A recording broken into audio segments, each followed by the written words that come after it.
Welcome to the Gay Men Going Deeper podcast. This is a podcast series by the Gay Men's Brotherhood where we talk about personal development, mental health, and sexuality.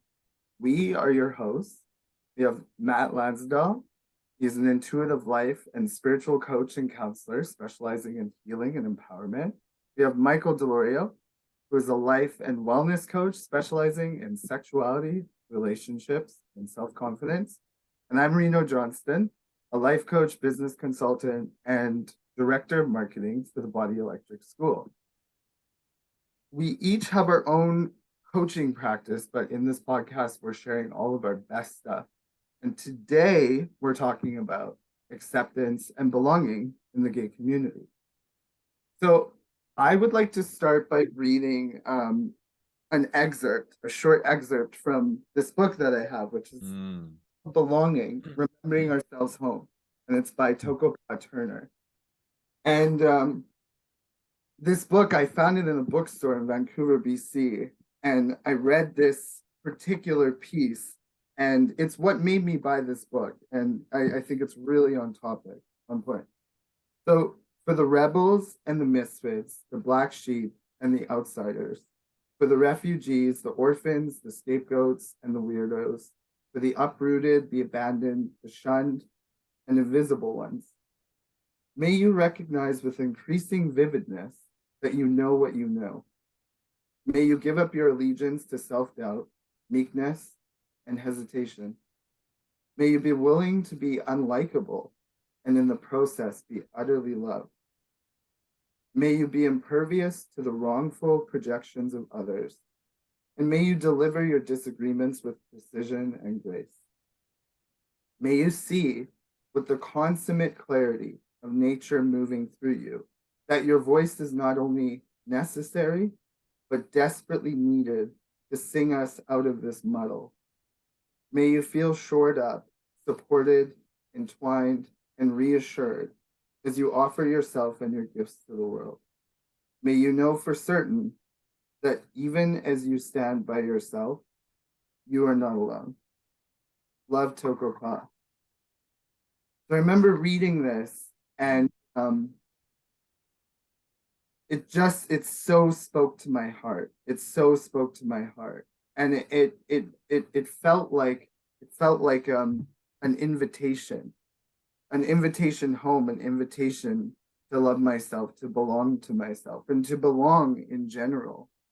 So it just felt so perfect to read this piece in the context of this conversation about acceptance and belonging. Now, I want to preface by saying that, as I currently experience acceptance and belonging, I find acceptance to be sort of this, in some ways, this neutral energy, this neutral, welcoming energy. When I think of acceptance, I think of an acknowledgement and a sort of, I wouldn't even go as far as to say welcoming, but an acknowledgement of what is and what's happening, right? Belonging, and I would like to pull up a definition of this word as well. So it's an affinity for a place or a situation, a real sense of belonging. So a feeling of, being comfortable, being happy as part of a particular group, or, having a good relationship with other members of the group. And I think that this also extends inward. Belonging isn't just about belonging externally, but it's also about a sort of internal sense of belonging. So I'm really excited to have this conversation and take it in the many directions that it can go. So let's start with, our first question, which is, in the context of the gay community, and maybe just in general as well, what do you think is responsible for the sort of lack of acceptance and belonging within the gay community? If that is visible to you, if that's something you observe. And I'll let either of you start, whoever feels like this question sort of jumps out. I'm looking. I was like, I'm waiting for Matt to start. Yeah, sure. Yeah. Well, I'm going to get on my usual soapbox and talk about shame because I feel like that's one of the biggest things. If you look at what toxic shame does, is it impairs our ability to belong. It impairs our ability to feel safe. It impairs our ability to love ourselves. And it leads to cruelty towards self and others. And that's, I think, the main point is cruelty towards self and others. So when we feel like we are not worthy of love and belonging, why on earth would we want someone else to feel worthy of love and belonging? So we perpetuate that. So it's like, I don't feel safe to sit at the table, so I don't want anyone else sitting at the table as well. Right. And we've used the analogy of the crabs in the bucket. And it's like, instead of pulling each other out of the bucket, we're pulling each other back into the bucket. And I think that is done through exclusion and making people not feel included to sit at the table. So I think that's a big piece of it. If I were to look at it from less of a um, collective and more of like an individualistic, I would say we exclude ourselves, and we are terrified of being rejected, and we exclude ourselves, and we become very judgmental and very callous and very mean girl energy as a way to defend against that. So we become that lone wolf energy, and then we project the that exclusionary energy onto other people. So um, I do think that's a big piece of this. And then if you look at one of the biggest ones, in my opinion, and this is a byproduct of the first two that I shared, is we have a hyper focus on attractiveness. So level of attractiveness usually determines your seat at the table, right? And the thing here is, it's like, how are we defining attractive? And I think a lot of gay men, at least this is my perception, struggle with platonic connection. And that's where a lot of us are going to feel included, right? Is through, like, we're friends, let's hang out. But it's like, the first thing that I find that most gay men do is they look at a guy and they assess, is he fuckable or is he not? And if he's fuckable, I'm going to approach him and I'm going to include him because of his attractiveness, right? I get this all the time. And then as soon as I'm not interested in the other person, I'm no longer worthy of them connecting with me. So I get excluded if I don't agree to them wanting to fuck me, right? It's like a really messed up thing. And so as long as I'm willing to be objectified, I have a seat at the table. But as soon as I'm like not in that energy anymore, and I'm like, no, I don't want that, I no longer have a seat at the table. So I think attractiveness, there's a massive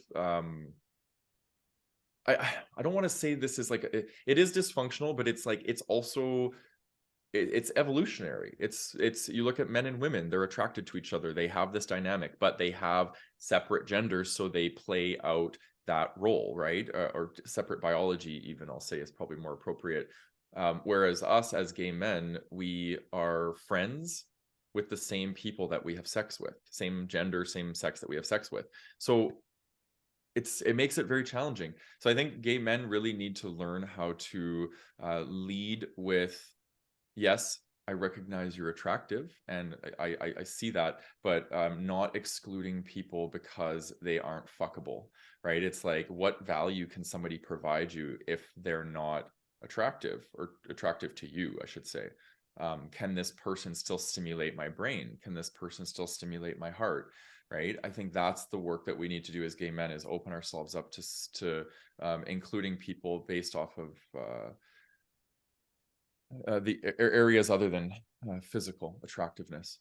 Yeah, those are the most common ones for me that I see. Yeah. Yeah. What about you, Mr. Michael? I agree with all of that, and I think I love that you took it into the very tangible gay world. My Yeah. first instinct in answering this question was like a like 50,000 foot view of it, and my first instinct was, we're human. And if you think about it, this is not a cop out answer, but humans have been marginalizing other humans since we were primates. and in Totally. primates, it still happens, right? There's always going to be a dominant group. Even within the not dominant groups, the sub factions are still dominant groups within the little groups, right? It's just what we do. There's always going to be a social hierarchy. And I think that's, I mean, I'm no scientist, but I think that's kind of how we're built, for better or for worse. So, you know, because it's part of the world, it's part of our culture. It's part of probably part of every culture, right? Even if you look at the, like within a society, like let's say one country, there's going to be dominant groups in that country.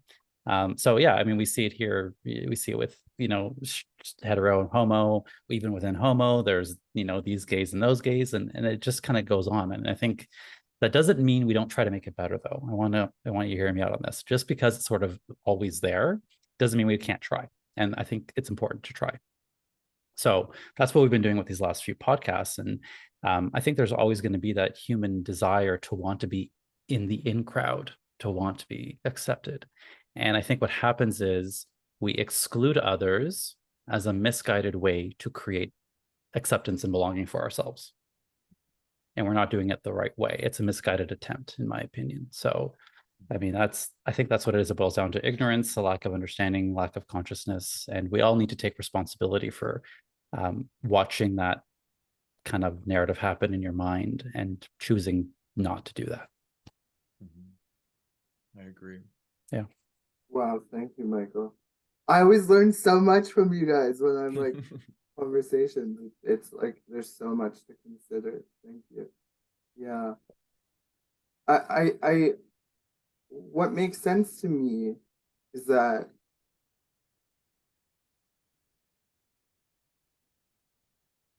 when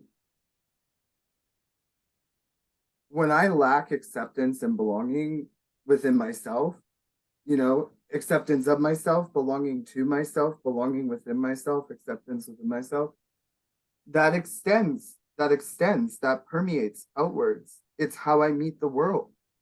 It's the lens, it's the filter through which everything enters and exits, right? And I may have had a different answer at another point, but this is just currently and presently what makes sense to me. And you know, what's interesting is that and not I guess this is the terminology I'm going to use in this moment. Even though I'm not big on right and wrong, so I'm using this word loosely. But when I am in my right mind and my right heart, and I think another way of saying that is when my heart is clear and open and my mind is as such. You know, in the previous podcast, I talked about being in love with everyone in the room. When I'm in that state, acceptance and belonging are a byproduct. They become very natural. So I can remember I was on a bus one time, and this was during sort of what I would regard as the height of my spiritual awakening.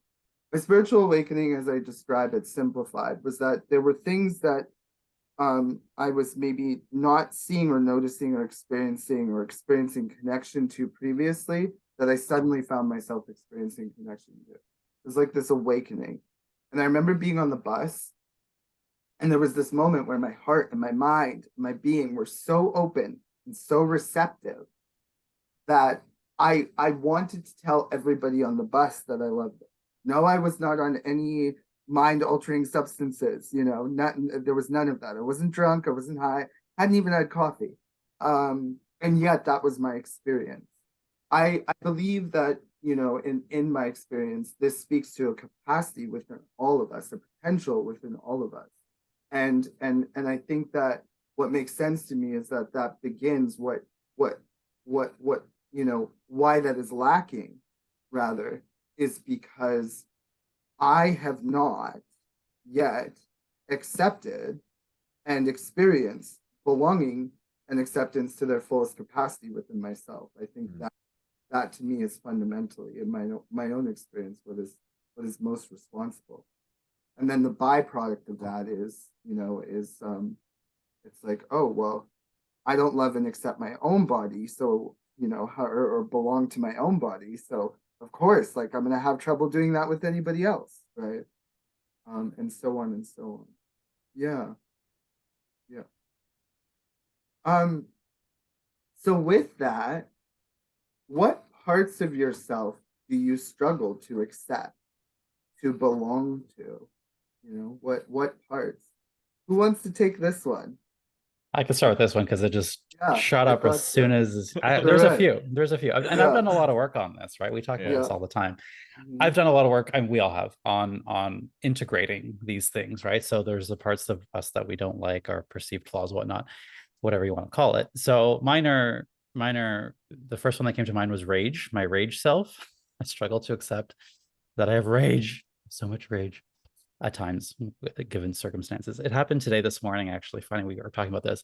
I'm a morning person. I have my quiet morning time while my partner's still sleeping. I have my coffee, I do my thing. And I was having the most beautiful morning. It's a sunny day here. And I'm sitting outside having my coffee. And all of a sudden, like a leaf blower or like someone just starts fucking landscaping at like 7:30 in the morning. And I was like, I was like, I went from like super peaceful Michael to like, I'm going to take a sniper and kill this person, which is not like me, as you guys know. But yes, it is Yeah. like me. But that exists, right? This ragey Michael does exist. So I think that's a part of myself I don't love. Um, it's hard to accept that I have that rage within me, because I like to present as not that, and most of the time I'm fairly peaceful and chill, but not all the time, guys. And then the other piece is the insecure stuff. So I struggle to accept a lot of insecurities. I work on them, but they're there, and I'm like, why is this still here? I've done so much work on this. Why am I still getting, the afraid self, the fear of failure, all that stuff that we talk about here that's still alive with me.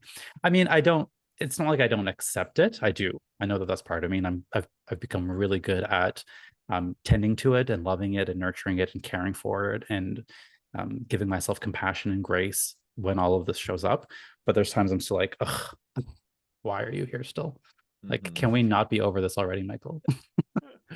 So yeah, those are my two: rage and insecurity. Thanks for sharing, Michael. What about you, Matt? Yeah, thanks for sharing.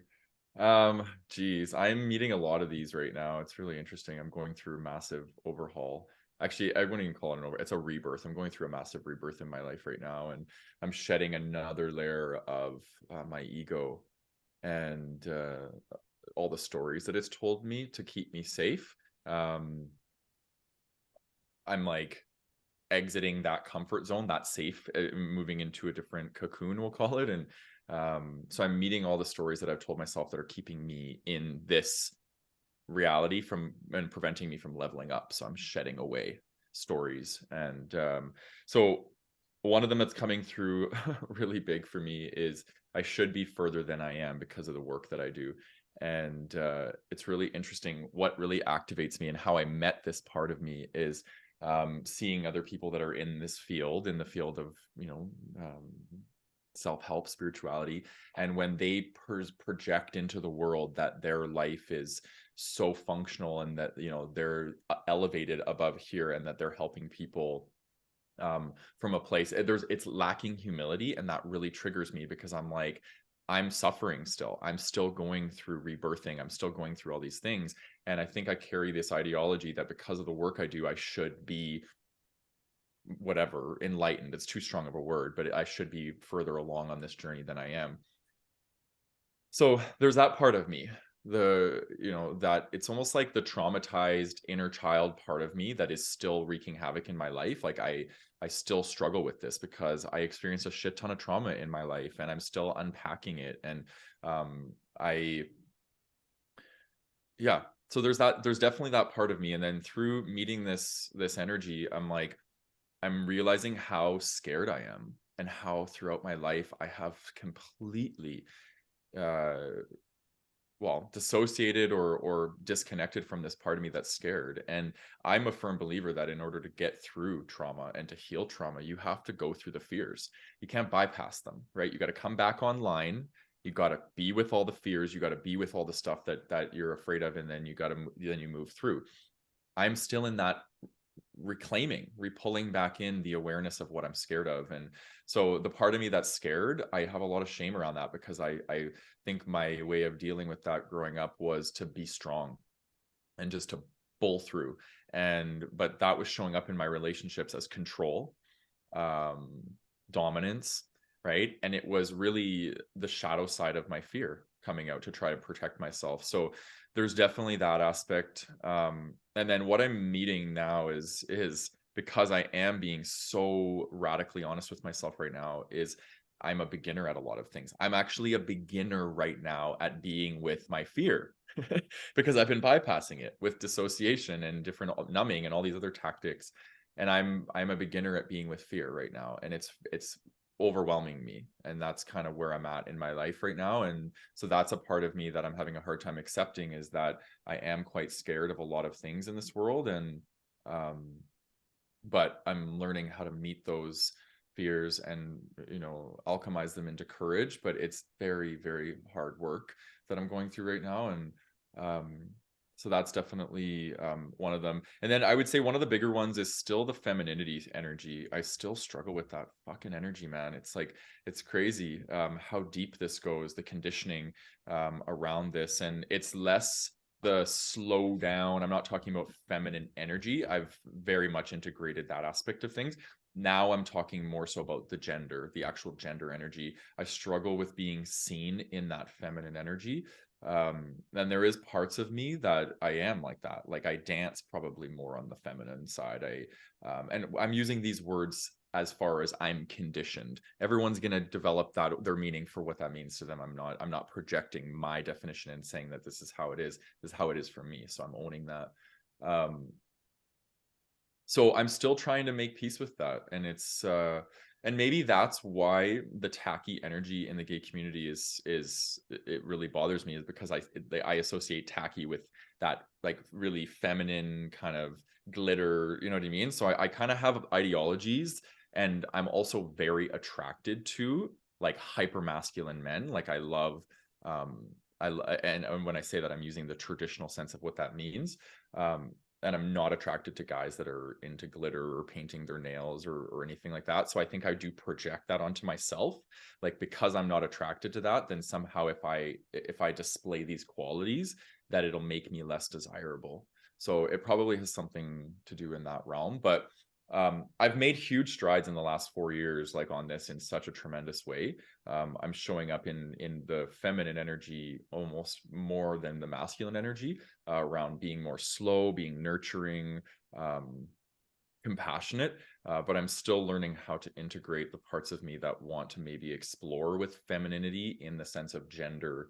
But yeah, lots of things right now coming to the surface, and hey, I'm just owning them, right? And I'm working with a somatic therapist, and doing a lot of really embodiment work, so processing, and then we sit and embody and integrate all of the things that we're working on in a somatic way. So really powerful transformation I'm going through, and I look forward to it being a little bit more slowed down and not as rapid, so I can share from a more of a conscious place as to, like, you know, the wisdom that this transformation is going to give me, so I can start sharing it with my audience. But I'm in the middle of it right now, so yeah. One of the things that I love about this podcast is that in this interesting way, it's kind of a therapy session, and I really want to acknowledge you guys for like your openness and your transparency, because I feel like, you know, we share so much of ourselves here, you know, even sometimes as it's happening. And so to me, this podcast isn't just about like the idea of gay men going deeper. You're literally witnessing gay men go deeper in the moment, you know, like as it's happening. So I just want to thank you. Thanks, Rena. And yeah, as you were speaking, I had this like aha moment that is so exciting to me in a way. It's kind of obvious, but it's like, well, the parts of myself that I struggle to accept the most are the parts of myself that I struggle to accept in others. I was like, I was like, okay, well, what can't I stand about my mom and my dad, or like my friend Matt, or my friend Michael, you know, or my friend whoever, right? It's like, that's probably a sign. That's probably a sign that those are parts of myself that I'm going to struggle to accept. So, like, for example, I'm like, man, mom, can't you just like be more on time? Or like, why you so messy? You know, or like, how come you're always tired or taking naps? Like, you know, I mean, there's so many things. My dad and his like anger and his like rage and stuff like that, I judge the crap out of that, right? People who think that they know it all, Same thing, you know? It's like I want to know it all. And I also think that I know it all sometimes too, but I struggle to accept that, right? There's like the, hustlers or, people in that like hustle culture, the, people who think they're teachers or people who are self-righteous or whatever. It's like, man, the list goes on and on. All Mhm. things that just like have me shook and like pissed off at somebody else or judging someone else. Like those are all the parts of myself that I struggle to accept, Mhm. for sure. And then maybe even more subtly is like maybe I see someone who's like got quite a bit of extra meat on their bones, right? Like I don't know, someone who's got like I mean, to be honest, I actually don't mind a belly so much. I think it's cute, and I'll love on someone. I'm in a place where I'll love on someone's belly now. A, because I actually do love it, but B, because for me, I just like I'm learning to like love my own body. So when I see someone who's got a belly, like, you know, someone I was dating previously, and they're all like insecure about it, I'll like lay on it and cuddle it and love on it. So I'm Mhm. certainly learning and in the practice of loving those parts that like are really hard to love. But that was such an aha moment for me. It was like, okay, Matt, I've heard you say this multiple times before. Our triggers are our teachers. So it's like, boom. If I want to see where I'm struggling, I just got to look at where I'm being a hater, For real. where I'm like, where I'm triggered. And it's like, boom, there it is, right there in your face, you know, Yeah. for you to welcome, for you to accept, as we're talking about. Yeah. Yeah. Yeah. I want to ask you something, Reno. Yeah, So please. when a trigger hits you, what do you do to mitigate exploring it? Like, what's the defense mechanism you're using? Because I think for so many people, it can be a bunch of them.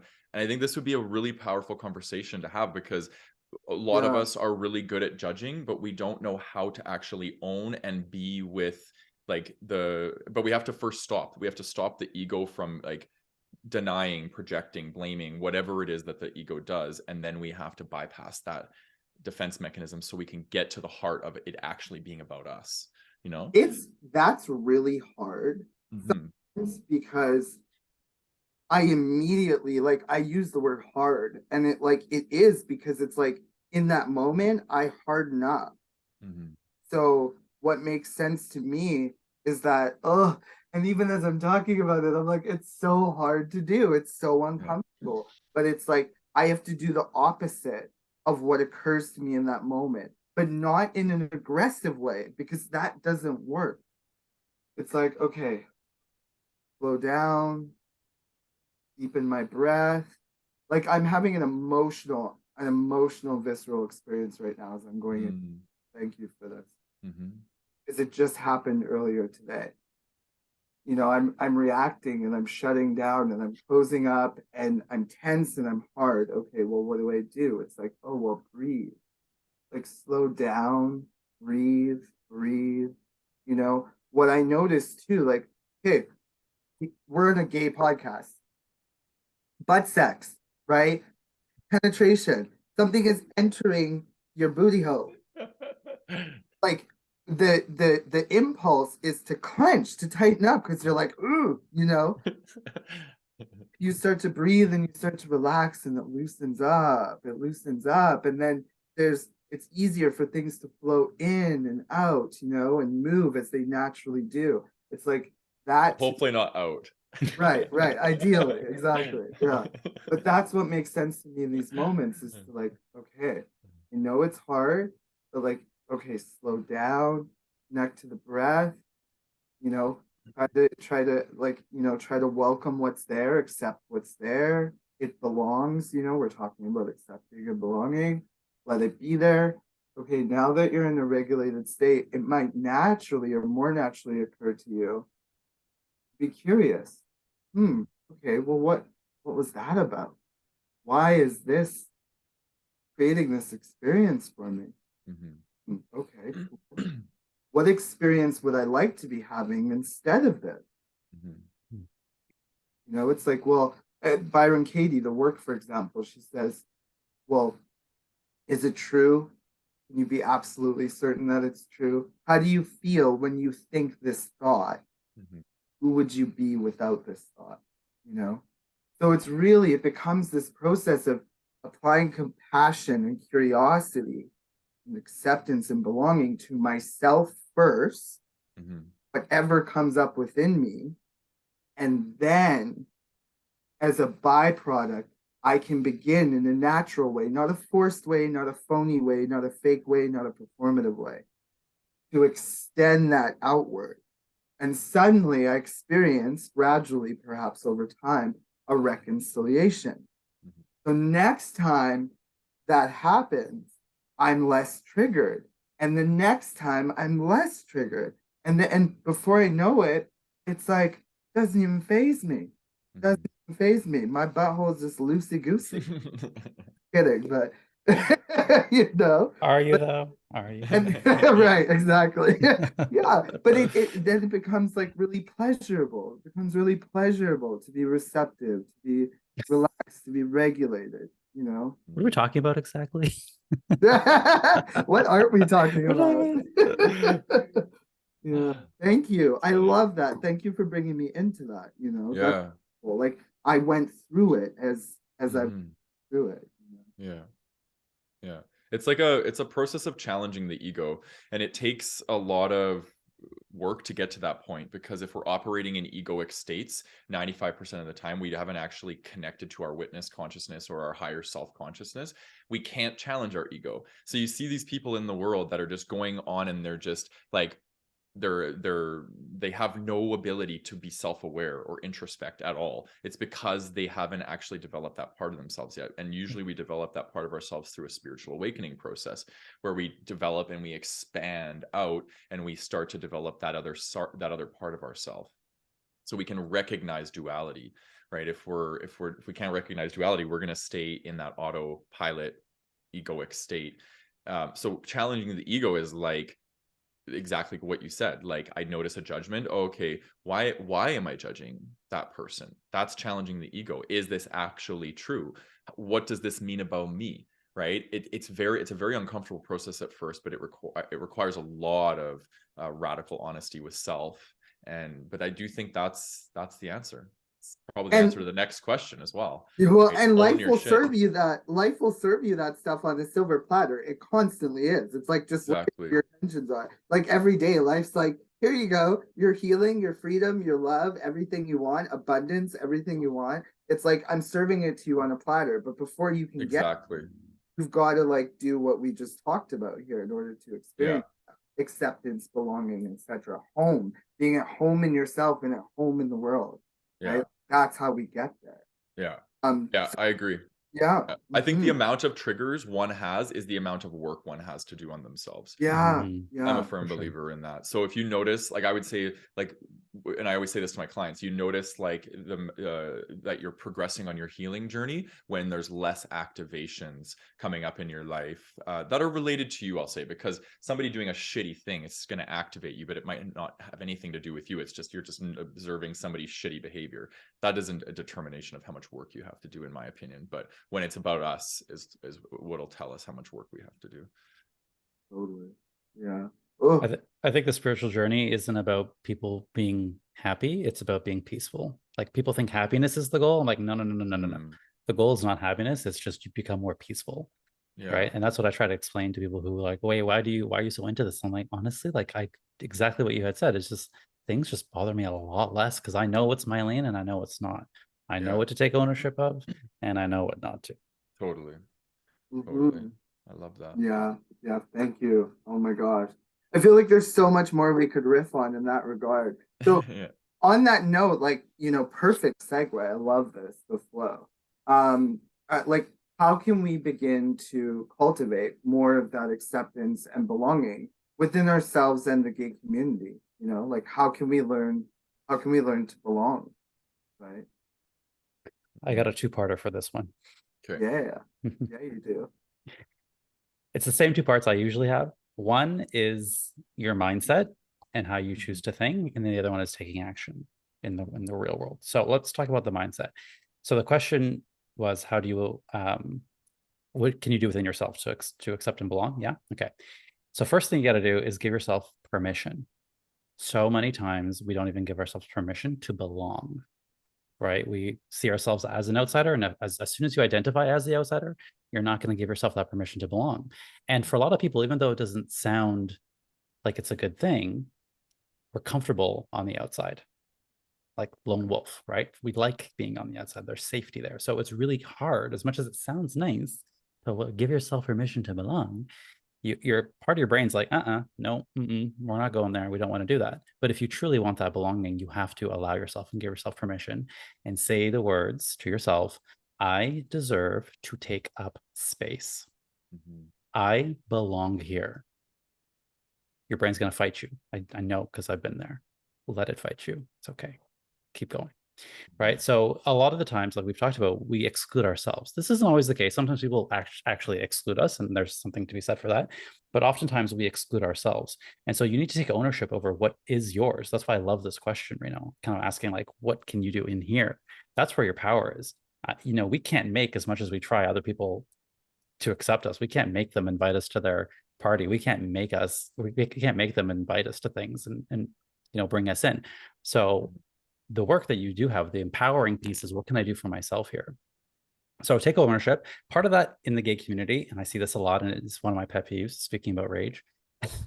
I get ragey. When people put other gays on a pedestal and then complain that they're looking down on them. Yeah. It's like, wait a minute, you can't complain about it in one hand and then feed it with the other. That's not how that works. You're saying, oh, the A gays and the elite gays. I'm like, don't even call them that. Don't even use that language. That's bullshit, trash language. And you're feeding into your own sense of not belonging. And I get really upset because people do this all the time, and they blame this is like the gay culture. I'm like, well, yeah, I mean, there's a lot of issues with gay culture, but also stop doing that.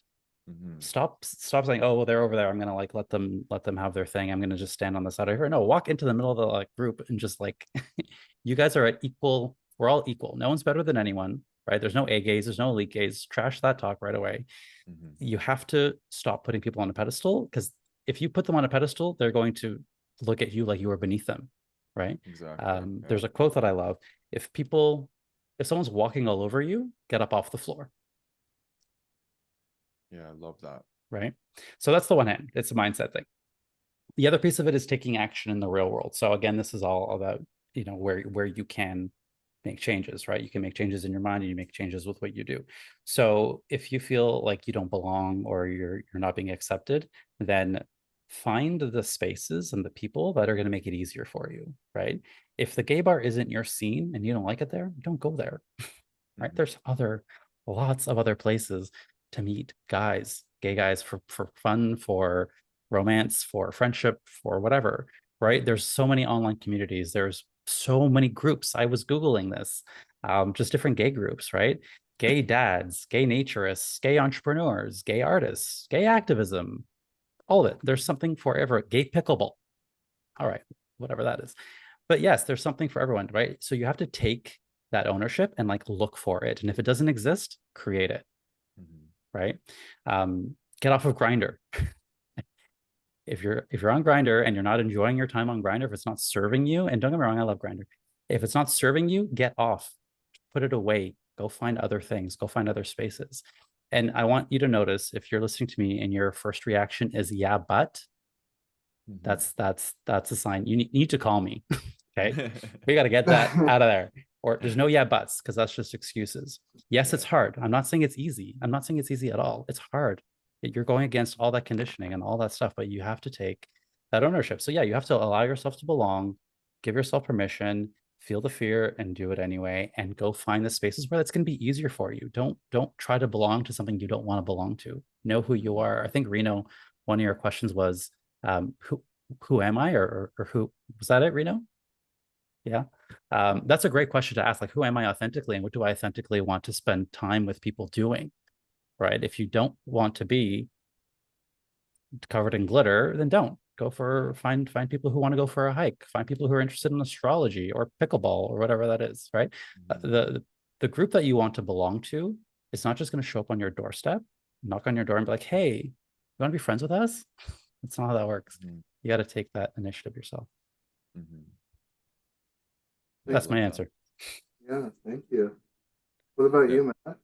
Yeah, that was good. You basically said everything that I was going to say, but I'll put just a different spin, and I'll keep it short because I know we're tight for time here. But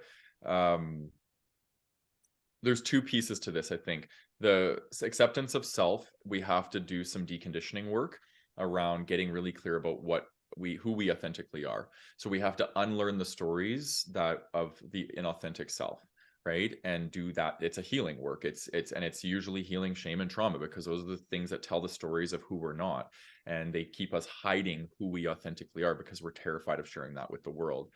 And then I think once we do that work, we can get to a place where we can allow ourselves to belong and be authentic in that. And we don't try fitting in. We actually allow belonging, which is I'm an authentic individual and I'm going to be part of this group, and I can still maintain my sovereignty, my agency, and be who I am. And then the beautiful thing about that is when you're authentic, you will attract your tribe. Your vibe will attract your tribe. When you're inauthentic, you're going to continue to perpetuate attracting inauthentic people. And I think for me, again, it was the same thing. I was playing out the story of the inauthentic Matt and attracting all of these inauthentic people. And I was never satisfied in the gay community. I actually I despised the gay community. When I got into alignment and I started to honor that, yes, I'm a woo-woo gay, and I started to the Brotherhood, and I started attracting this energy. Now I feel like I've found my people, you know what I mean? Like, and it's amazing. So, and that all came because I had the courage to be my authentic self and share it with the world. So that's my spiel. Thanks for sharing that. Yeah, thank you.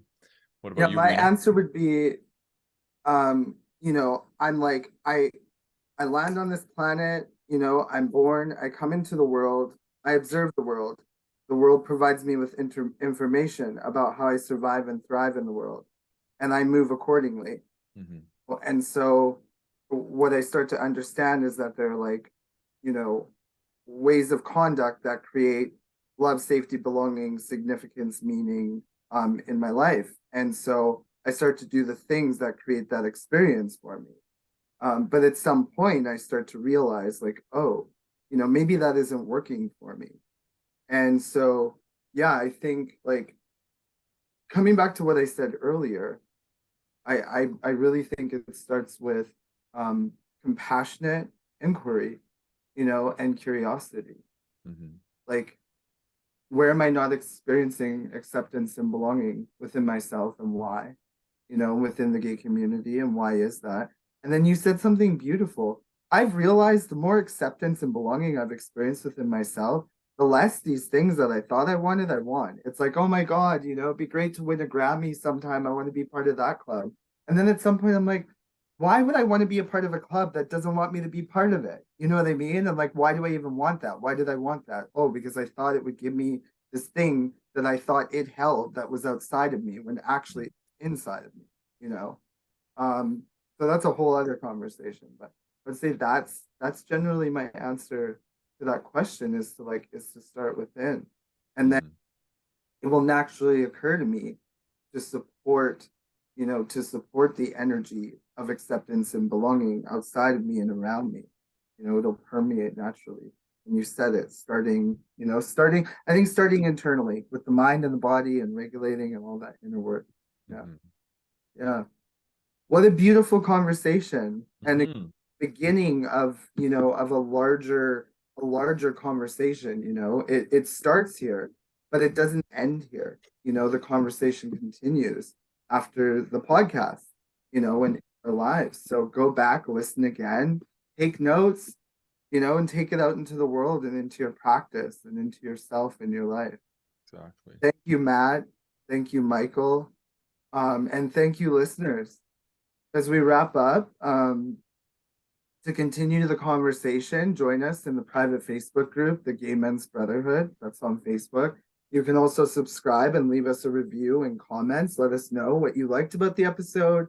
Maybe share like a takeaway you had or something like that, something that stood out to you, something that you may put into practice.